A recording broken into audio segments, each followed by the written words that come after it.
6월 달이 지나가고 네. 이제 7월 우리가 오늘 첫날이잖아요. 그래서 이제 네. 우리가 금년도 이렇게 벌써 반년이 훌딱 지나갔습니다. 맞아요.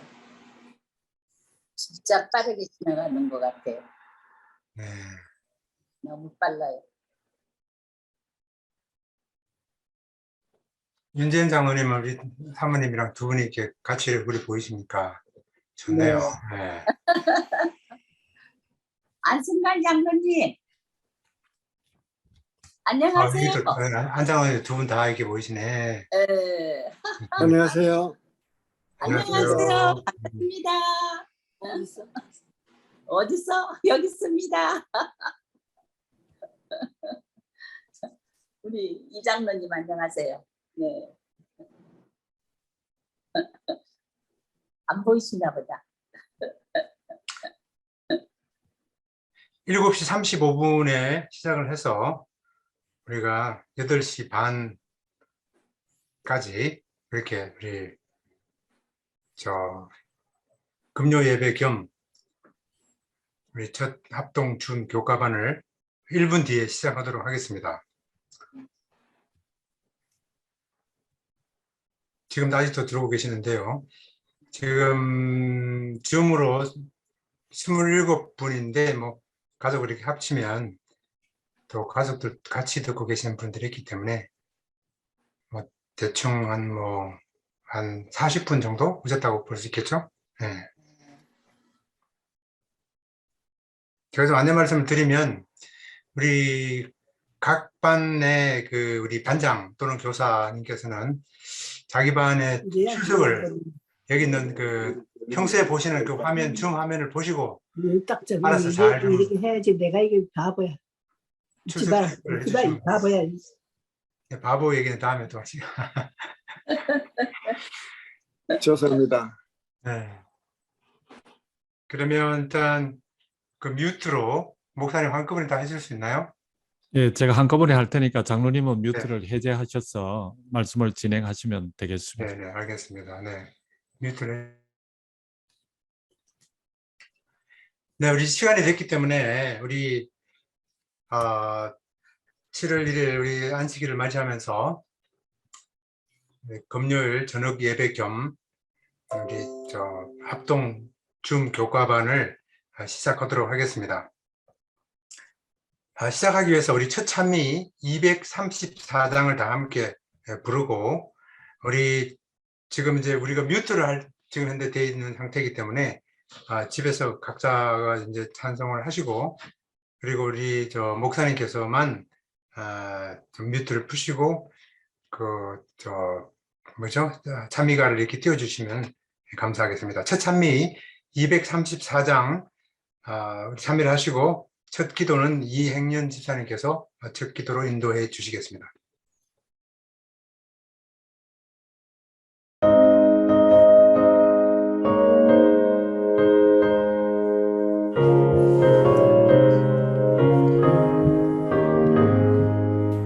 예수를 더욱 배우고 받은 마음에 전하며 되속해 주신 사랑을 더 깊이 알기 원하네.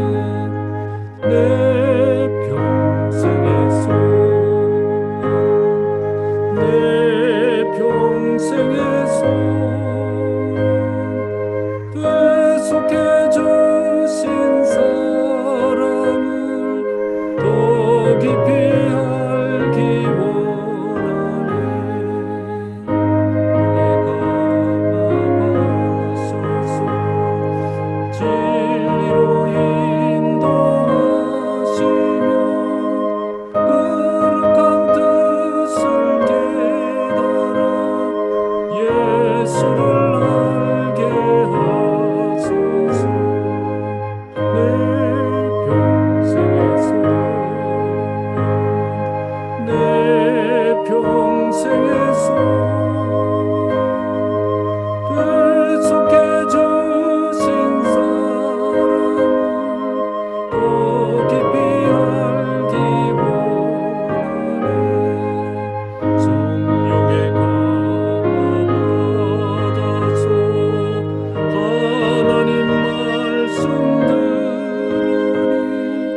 같이 기도하시겠습니다.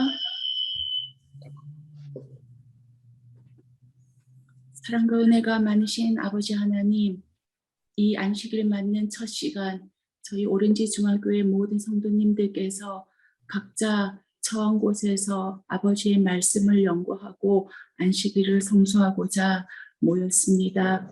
주님, 이 시간 이제 준비하고 또 우리 이 모임에 나오기 위해서 서두르고 있는 발길들과 그 마음들을 주님께서 지켜주시고, 그리고 이미 이곳에 함께 참여한 주님의 백성들 마음 문을 열어주셔서 오늘 저희가 공부하는 하나님의 말씀이 저희들 삶의 지침이 되고 저희들 매일매일 다시 새롭게 성화해 나가는 데에 도움이 될 수 있는 말씀 될 수 있도록 도와주세요.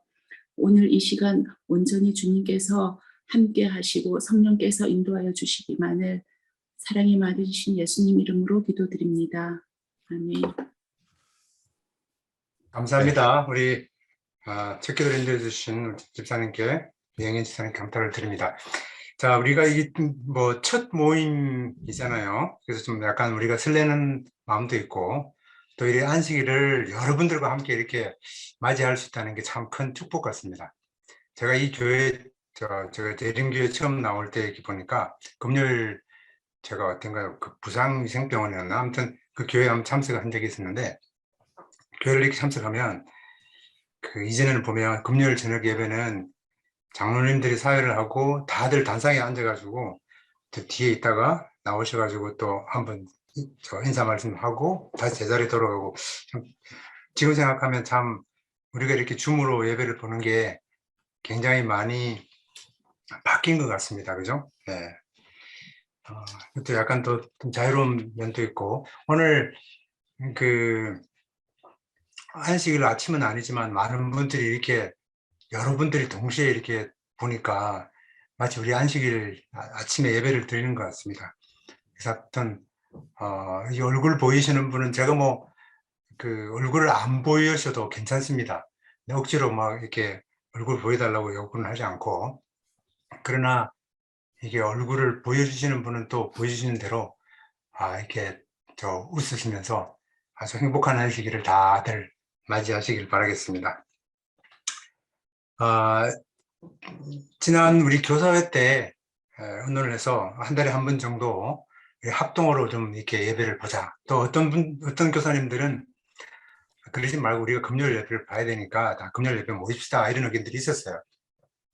그래서 또 지금 당장 모이기가 좀 여건이 허락지 않으니 줌으로 다 우리가 한번 모입시다, 이렇게 해서 모이게 됐는데, 막상 모여보니까 다른 분은 어떤지 모르겠는데 저는 굉장히 좋습니다.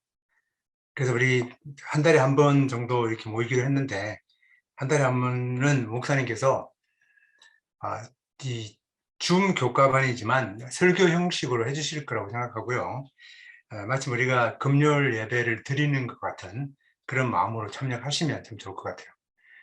그냥 우리가 예배 가정 공부할 때 좀 편하게 하는 것도 있지만, 어떤 우리 목사님들이 가정 공부하는 그 설교들을 들어보면 그 가정 공부 내용들이 다 성경에 있는 내용들을 하니까 설교의 말씀처럼 생각하시고 그렇게 많은 은혜를 받는 그런 귀한 시간 됐으면 감사하겠습니다. 그리고 우리 교과반 우리 리더 되시는 분들, 반장님이나 우리 교사님들은 반 출석률을 어떻게 되는지 좀 궁금할 수가 있는데, 교사님들이 이 줌을 이렇게 설명을 해가지고 누가 참석했었나 보시면 자기 반들을 숫자를 좀 잘 세어 보시기 바랍니다. 평소에 줌 들어오는 아이디들이 있어서 잘 찾을 수 있을 것 같은데, 뭐 얼굴을 보여주시면 금방 찾겠지만 그러지 않은 분도 있으니까 우리 교사님들이 잘 알아서 좀 제가 어떤 방법으로 이 출석을 체크할지 사실 큰 아이디어는 없는데, 아무튼 교사님들이 알아서 좀 잘 해주시면 될 것 같습니다. 자, 그러면 제 얘기는 그만 드리고요. 우리 목사님께서 우리 7일 첫 우리 줌 합동 교과반의 목자의 실현이라는 제목으로 교과를 인도를 해주시겠습니다. 네, 우리 김진정 장로님께서 수고를 많이 하셨습니다. 우리 첫 기도를 드리신 이행년 집사님께도 감사를 드리고, 또 우리 참여하신 모든 분들 다시 한번 감사를 드립니다. 장로님께서 좀 마음이 설렌다고 하셨는데 저도 마음이 굉장히 설레고 또 생각보다 많은 분들이 이렇게 참여하셔서 함께 금요일 저녁 안식일이 시작되는 이 환영 예배를 드릴 수 있다는 것에 대해서 하나님께 감사를 드립니다. 네, 이번 기회에 함께 우리가 공부할 주제는 그리스도와 함께 받는 고난입니다. 이번 교과를 집필한 게빈 앤서니 목사님은 선교사의 자녀로 스리랑카에서 성장했고 그리고 영국에서 목회를 하였습니다. 2007년 제4기 안식일학교 작년 교과를 포함해서 교육과 제자 훈련에 관련된 책자들과 기사들 그리고 많은 교재들을 저술했습니다. 이번 기회에 우리는 그리스도께 헌신한 그리스도인들로서 왜 고난을 겪는지 살펴볼 것입니다. 그리스도께서는 고난에 익숙하신 분이시며 그것을 더 잘 다루시는 분이시며 따라서 우리의 고통과 고난은 하나님께서 우리를 버리셨기 때문이 아니라는 사실을 이번 교과를 통해서 우리가 확인하게 될 것입니다. 하나님께서는 이 어려운 시기를 지나는 우리가 무엇보다 그분의 뜻을 깨닫고 확실하게 신뢰할 수 있도록 도와주실 것입니다. 이 여름날 무더위보다 어쩌면 더 뜨거운 주제가 고난이 아닌가 싶습니다. 한글로 이해하기 쉽게 고난으로 번역된 교재 원 제목의 단어는 크루시블입니다. 이 크루시블은 사전에서는 크게 두 가지 뜻으로 설명하는데요. 첫째는 쇳물을 녹이는 도가니입니다. 그러니까 은유적인 표현으로 공연장은 감동과 열광의 도가니였다. 이렇게 열기로 녹여진 쇳물처럼 뜨겁게 하나 되어 기뻐하는 모습을 표현할 때도 이 도가니라는 표현을 사용합니다. 둘째는 흔히 새로운 창조의 과정에서 호된 시련의 장을 뜻합니다. 우리가 흔히 알고 있는 것이죠. 그래서 이 두 가지 의미를 기억하면서 매 과를 공부하신다면 교과가 전달하려는 뜻을 명확하게 우리가 이해할 수 있을 것 같습니다. 여러분들이 이 과정 공부 책을 처음에 이렇게 펴시면은 매 기마다 교과 총론이 나옵니다. 6페이지에 있는데 여러분들께서 교과책을 가지고 계신 분들은 펴시기 바랍니다. 어떤 책이든지 저자는 책 제목과 첫 문장을 아무렇게나 적지 않습니다. 이 표지 그림과 총론의 제목 그리고 요한복음 1장 3절의 말씀은 우리에게 무엇을 말해주고 있을까요? 여러분 한번 생각해 보시기 바랍니다. 그것은 예수 그리스도는 우리를 지으신 창조주이시며 우리를 새롭게 하시는 십자가를 지신 구속주이심을 사도 요한은 요한복음에서 선포하고 있습니다. 만물이 그로 말미암아 지은 바 되었으니 지은 것이 하나도 그가 없이는 된 것이 없느니라. 여기 이 말씀 가운데 우리가 주목해야 할 부분은 그로 말미암아와 그가 없이는 입니다. 그러니까 모든 만물이 그로 말미암아 창조되었고 그가 없이는 이루어지는 것이 하나도 없다는 말씀이지요. 모든 것에 관여하시는 예수 그리스도. 네, 오늘도 여전히 임마누엘이라고 이름하신 그분께서는 한순간도 우리를 떠나지 않으시고 모든 것에 관여하시는 분이십니다. 예수님은 호된 시련과 고난 한가운데서 우리와 함께 하나가 되시고 그리고 우리를 새롭게 하길 원하심을 우리는 이번 교과를 통해서 다시 한번 확신하게 될 것입니다. 이 땅에서의 예수님의 생애는 그 시작부터 끝까지 호된 시련의 시간이었습니다. 예수님께서 눈물을 흘리셨다고요? 그분은 사람들에게 멸시를 받았고 버림을 받고 고통을 많이 겪었습니다. 사람들이 그에게서 얼굴을 돌렸고 그는 우리가 받아야 할 고통을 대신 받고 우리가 겪어야 할 슬픔을 대신 겪었습니다. 그러나 우리는 어떻게 하고 있을까요? 우리는 자신의 슬픔을 경험할 뿐이지만 예수님은 우리 모두의 고통과 슬픔을 겪으셨습니다. 십자가에 못 박히신 창조주의 이야기는 온 우주 역사 가운데 가장 놀라운 것입니다. 하나님, 나의 하나님, 어찌하여 나를 버리셨나이까? 이번 한 기 동안 우리는 성경의 여러 부분에 나타난 고난의 의미를 상고하면서 오늘 우리의 삶의 형편이 어떠하든지 하나님을 신뢰하고 이웃을 섬기는 방법을 함께 찾고 적용해 보게 될 것입니다.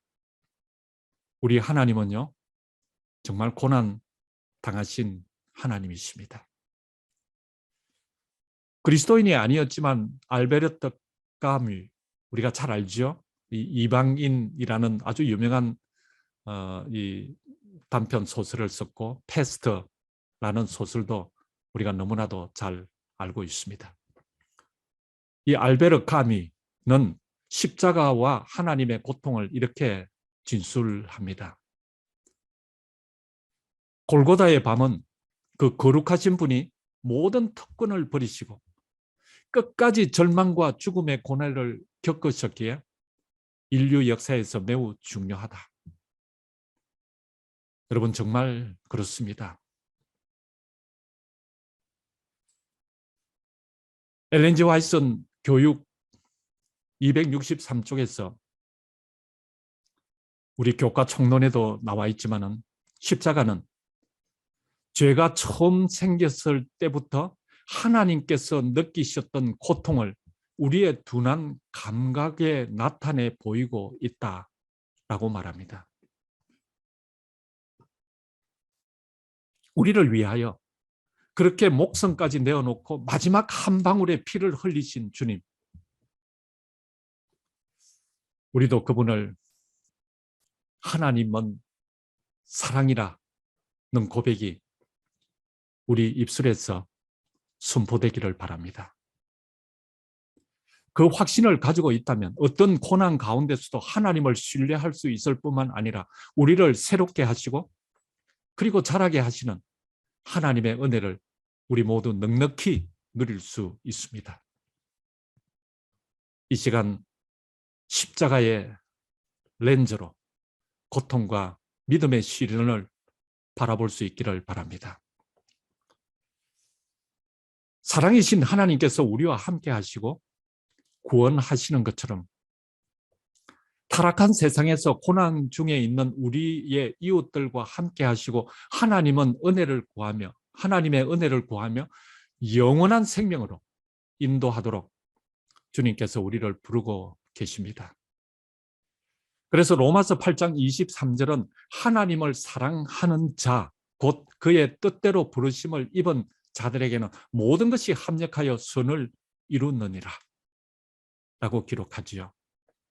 여기에 이 모든 것은 무엇도 포함되어 있을까요?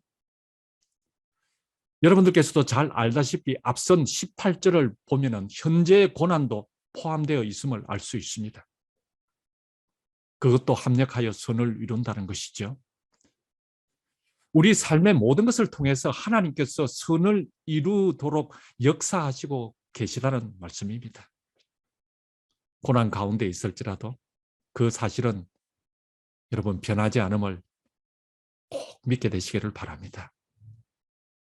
그것마저 사용하시는 참되신 하나님을 신뢰하시기를 간절히 바랍니다. 네, 그러면 오늘은 제1과 이 목자의 시련을 함께 연구하겠는데요. 이 교과를 읽어 나가기 전에 여기 나열된 연구 범위에 대한 성경절들을 직접 성경을 펼쳐서 먼저 읽고 여러분들께서 다음 과를 공부하실 때 묵상해 보시기를 바랍니다. 저는 아마 이 연구 범위인 시편 23편과 로마서 12장 18절로 21절에 있는 말씀을 뭐 우리가 거의 다 외우는 말씀인데요. 한 10번 정도는 읽은 것 같습니다. 네, 일과는 목자의 시로 불리는 시편 23편을 중심으로 목자를 신뢰하는 것에 대해 강조하고 있습니다. 여기에 핵심 질문이 무엇일까요?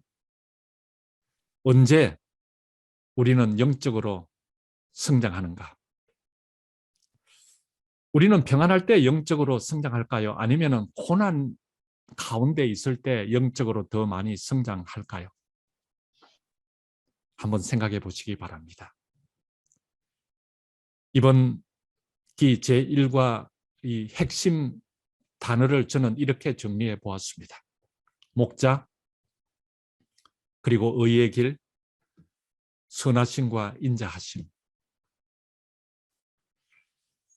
여러분들께서 많이 기대가 되시죠?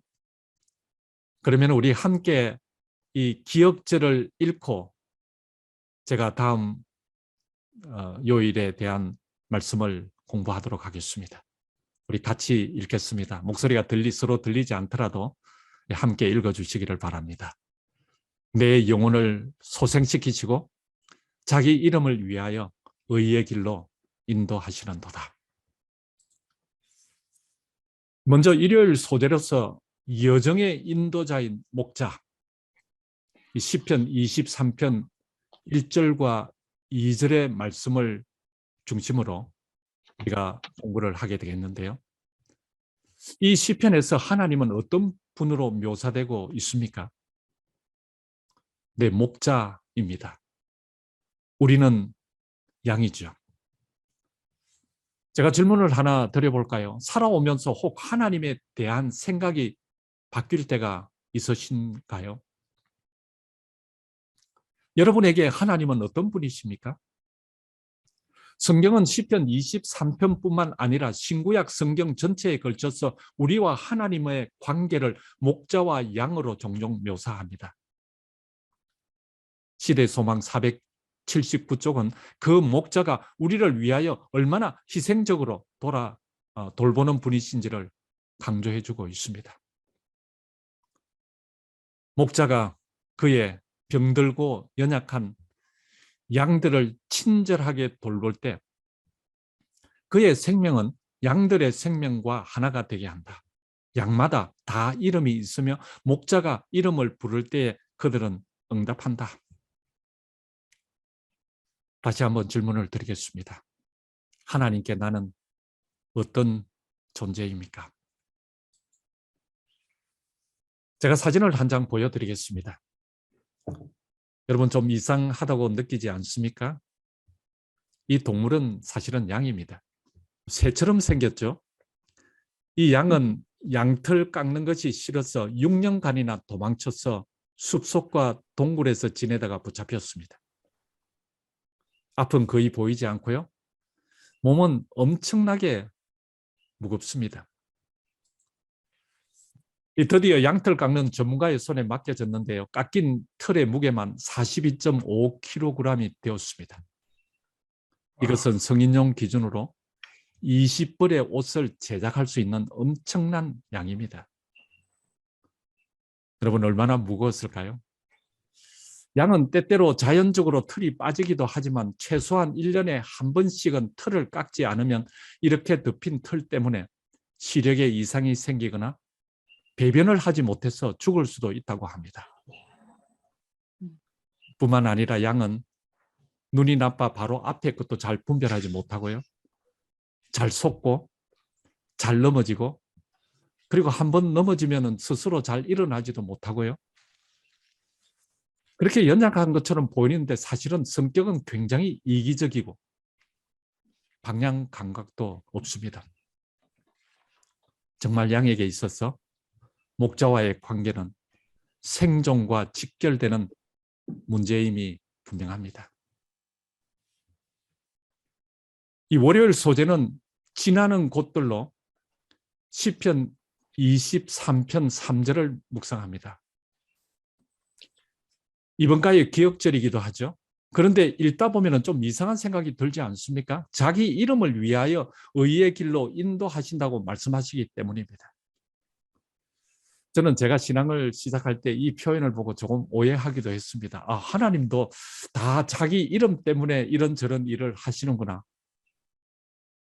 그런데 여러분 정말 그렇습니까?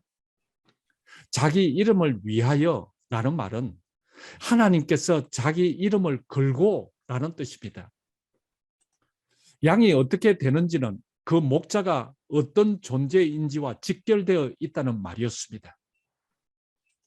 하나님께서는 나의 이름을 걸고 나의 명예를 걸고 우리를 의의 길로 인도하신다는 약속의 말씀이죠. 이 길이 의의 길 또는 바른 길인 이유는 무엇일까요? 첫째, 이 길은 목자의 집으로 가는 길이기 때문에 그렇습니다. 그리고 두 번째, 의로운 목자와 조화를 이루게 하는 길이기 때문에 의의 길인 것이죠. 그리고 세 번째, 의롭게 되도록 훈육하는, 우리들에게 교훈하는 길이기 때문에 그렇습니다. 마지막으로 바른 정언을 따라 의로운 자가 되어 하나님께 영광을 돌리기 때문에 그렇습니다. 지금 마주한 시련도 하나님의 길, 그 손길 안에 있는 여정의 일부라면 이 시련을 우리는 어떻게 대해야 할까요? 치료봉사 479페이지에는 예수님은 지상 생애 동안 날마다 하나님의 계획을 보여달라고 간구하고 의지하여 사셨다라고 기록하고 있습니다. 예수님의 모본이 앞선 질문에 대한 우리 자신의 답이 될 수 있기를 이 시간 다시 한번 바랍니다. 화요일 과정은요, 예상치 못한 우회로 1, 골짜기를 언급합니다. 사망의 음침한 골짜기라는 표현이 있습니다. 이 목자가 인도하는 것이 어디로도 인도한다는 뜻일까요? 여러분에게 있어서 사망의 음침한 골짜기는 언제 혹은 어디였습니까? 우리 모두에게는 자신만이 생각하는 다 사망의 음침한 골짜기가 분명히 있을 것입니다. 양이 그 골짜기에 이르게 된 이유는 무엇이었죠? 어쩌다가 그곳으로 가게 되었습니까? 목자가 있는데. 그러니까 우리가 분명히 짐작할 수 있습니다. 누가 인도했는가 하면 바로 목자가 인도하신 것입니다. 엘리자베스 엘리엇이라는 분을 아마 우리 성도님들도 혹시 이렇게 생각나시는 분들이 많으실 거예요. 그의 책에서 그녀는 이렇게 적고 있습니다. 양은 자신이 잘못 인도되어 사망의 음침한 골짜기에 다다랐다고 생각할지 모른다. 그러나 그는 두려워하지 않는 법을 배우기에 어둠 속을 걸어갈 필요가 있었다. 그 다음에 빨갛게 한 부분을 주목해서 보시기 바랍니다. 목자는 여전히 그와 함께 있다. 이 길은 목자의 인도함을 받아서 목자와 함께 그곳에 있는 것입니다. 그래서 우리가 시련의 때를 거치게 될 때는 그곳에 분명한 이유가 있습니다. 그게 나를 단련시키는 그런 훈련 과정이든지 아니면 나를 더 좋은 곳으로 인도하기 위한 하나님의 최선의 방법인지 우리는 그 순간에 다 깨달을 수는 없지만 그러나 분명히 그런 시련과 고통의 그 음침한 골짜기로 우리가 갈지라도 하나님께서 우리와 함께 하신다는 것입니다. 제가 엘리자베스 엘리엇을 아마 여러분들께서도 들어보셨을 것이라고 말씀을 드렸는데 이분이 누군가 하면 우리가 잘 아는 에콰도르 아우카족을 선교하기 위해서 비행기를 타고 착륙시키고 그 원주민과 대면했던 그 첫날 죽임을 당한 짐 엘리엇의 아내라는 사실을 알게 됩니다. 이 순교한 그 짐 엘리엇 선교사도 고통스러웠겠지만 남겨진 그 가족도 얼마나 고통스러웠을까요? 그러나 그 부족을 위해서 2년 뒤에 다시 그 선교지로 어린 딸을 데리고 다시 들어갔던 엘리자베스 엘리엇. 정말 우리가 상상하기가 힘들죠. 그의 요. 인생은 많은 사람들에게 귀감과 하나님께서 우리를 인도하시는 성교가 무엇인지를 우리가 무엇인지를 보여주고 그리고 그 삶의 고난이 무엇인지를 다시 한번 묵상하게 해줍니다. 여기 보여드리는 그의 책 고통은 헛되지 않아요? 라는 책을 보면 고통은 결코 실패하는 것이 아니라는 수많은 이야기들을 그의 간증을 통해서 볼 수 있습니다. 하나님께서 내 인생을 잘못 인도한다고 느낄 때에 여러분은 어떻게 하십니까? 내가 여기까지 온 것이 다 하나님 때문이야 라고 불평하십니까? 제가 하나님께는 분명한 목적이 있다고 말씀을 드렸습니다. 그 간절함 가운데 성장하도록 주님께서는 목적하시고 이끌어 가신다고 말씀하고 있습니다.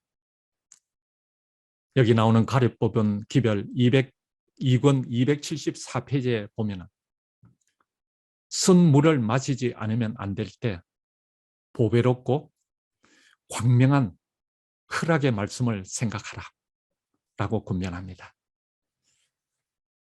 사랑하는 성도 여러분, 모든 상황 속에서 하나님을 찾고 발견하게 되시기를 간절히 바랍니다. 이미 우리와 함께 하시는 그 하나님을 분명 발견하게 될 것입니다. 수요일은 예상치 못한 우회로 두 번째로 원수의 목전을 설명하고 있습니다. 여러분, 원수는 누구일까요? 우리의 삶에는 보이는 원수도 있지만 보이지 않는 원수도 있습니다. 에베소서 6장 12절에 보면은 영적인 세계에서 우리가 볼 수 없는 흑암의 이 권세를 잡은 볼 수 없지만 분명히 존재하는 대상자들이 있다고 이야기하고 있습니다.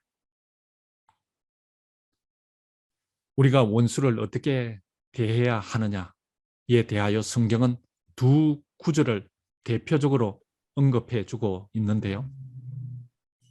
먼저 마태복음 5장 44절은 이렇게 이야기합니다. 원수를 사랑하며 박해자를 위해 기도하라. 우리가 원수를 어떻게 대해야 하느냐? 원수를 사랑하며 박해자를 위해 기도하라고 말씀합니다. 여러분, 이것이 우리들에게 도전이 되십니까? 산상수훈에 예수님께서 말씀하신 일부이죠. 원수를 사랑하라고 말씀하신 것입니다. 물론 우리는 때때로 그런 엄청난 사랑을 발휘하는 분을 보게 됩니다. 그러나 작은 한 가지라도 불평하는 연약한 우리의 모습에서 바라본다면 우리는 금세 우리 자신에 대하여 절망할 수밖에 없습니다. 재림교회 주석은 이 구절과 관련해서 이렇게 주석하고 있습니다. 가족 간의 정서적 사랑, 이게 필레오이죠. 자발적, 감정적 사랑을 말합니다. 그러나 그것과 달리 존경에서 나온 사랑, 아가페를 말하며 명령되어야 한다라고 말하면서 그것은 의지의 통제 아래 있기 때문이다 라고 주석하고 있습니다. 두 번째로 로마서 12장 18절에서 21절에 있는 말씀인데요. 친히 원수를 갚지 말고 하나님께 맡겨라. 원수를 먹이고 마시게 하라. 악에게 지지 말고 선으로 악을 이기라 라고 권면합니다. 물론 그 외에 많은 구절들을 우리가 볼 수 있겠습니다만 성경은 원수를 대하는 것이 어떻게 대하라고 하는 것인지 우리가 이 고난과 함께 묵상하면서 한번 생각해 볼 수 있게 되기를 간절히 바랍니다. 성경은 분명 하나님께 맡기라고 말씀합니다. 다윗은 원수를 대하는 방법에 대하여 우리가 방금 살폈던 시편 23편 5절에서 원수의 눈앞에서 하나님은 내게 엄청난 잔치상을 차려 주신다라고 그렇게 고백하고 있습니다. 그는 상을 차리시는 하나님을 바라보기 때문에 그의 원수를 의식하지 않는다고 고백합니다. 그 엄청난 고난들이 그의 앞에 놓여 있다 할지라도 그는 누구를 주목하고 있다는 말씀이죠? 그의 앞에서 상을 차려주시는 하나님만을 주목한다고 고백하는 것이죠. 같은 구절에 기름으로 내 머리에 바르셨으니 내 잔이 넘치나이다 라는 표현이 있습니다. 이 목동 출신으로 목사가 된 필립 갤러라고 하는 분이 그의 책에서 이렇게 기록하고 있습니다. 양의 코 점막에 이 유충을 낳으려는 파리떼의 공격을 받는다고 합니다. 그런데 파리떼들이 유충을 그 코에 성공적으로 낳게 되면 이게 급속하게 성장하면서 머릿속에 파고 들어가 각종 염증으로 엄청난 고통에 시달리게 된다는 것입니다. 이 고통스러운 양들을 위해서 목자들이 하는 일은 그의 코와 귀와 그리고 목과 그리고 특별히 어디에요? 머리에 그 기름을 발라주어서 온전히 치료해 준다고 합니다. 필요하면 기름에 머리를 잠깐 잠그는 일도 한다고 하죠. 이 장면을 한번 우리가 상상하면서 기름으로 내 머리에 바르셨으니 내 잔이 넘치나이다 라는 다윗의 고백이 어떤 그림인지 우리 성도님들께서도 한번 생각해 보시기를 바랍니다.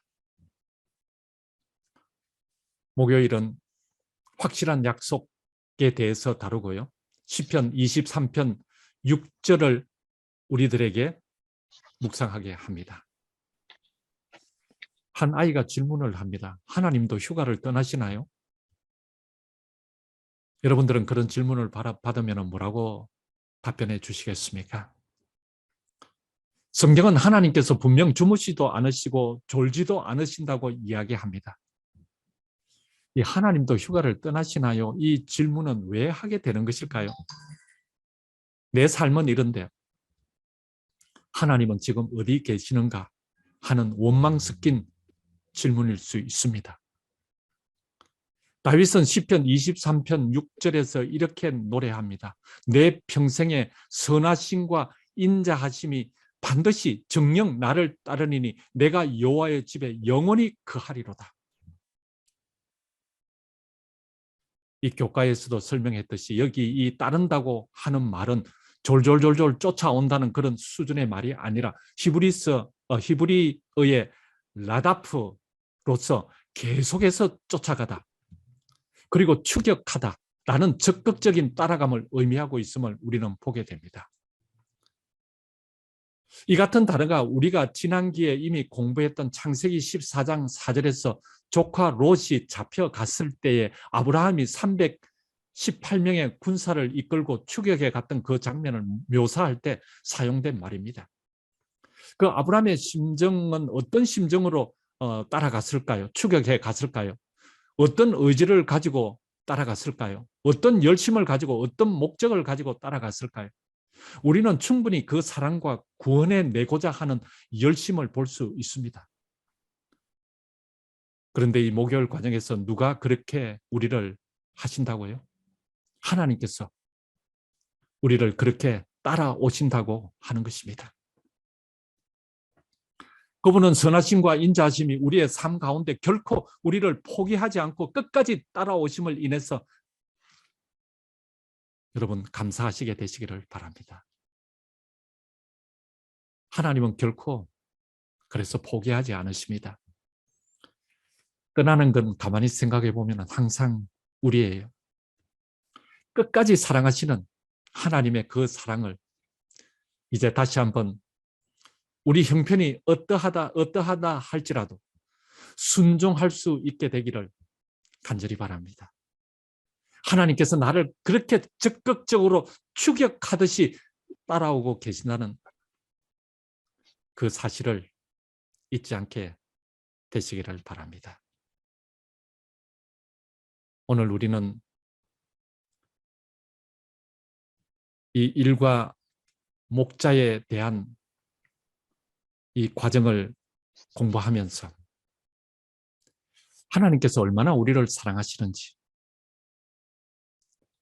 우리를 결코 포기하지 않으시고, 우리가 절망 가운데 있을지라도, 사망의 음침한 골짜기를 다닐지라도, 혹 그렇지 않다면 우리가 평안한 가운데 있을지라도 하나님은 결코 우리를 떠나지 않으시고 우리와 함께 하시는 그 하나님이심을 우리 모든 성도님들 꼭 믿게 되시기를 바랍니다.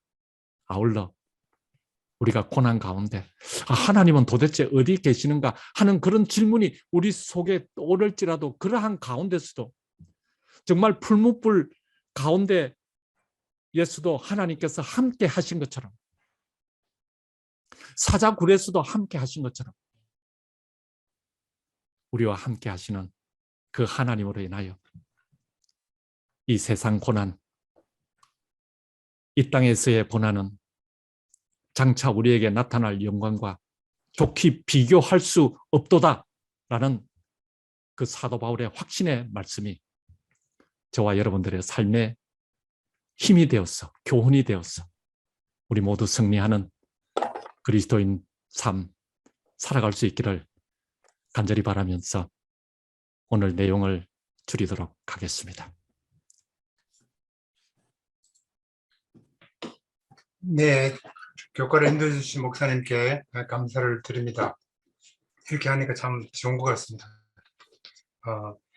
그러면 우리 마치기 위해서 우리 전종호 장로님께서 기도를 해주시고 우리 마치도록 하겠습니다. 전종호 장로님 기도 부탁드리겠습니다. 사랑과 은혜가 많으신 감사하신 하늘에 계신 아버지, 저희들에게 귀한 하루를 주셔서 잘 지낼 수 있도록 도와주시고, 안식일이 시작되는 이 저녁 시간에 아버지의 귀한 말씀으로 저희들에게 은혜를 주시니 감사를 드립니다. 아멘.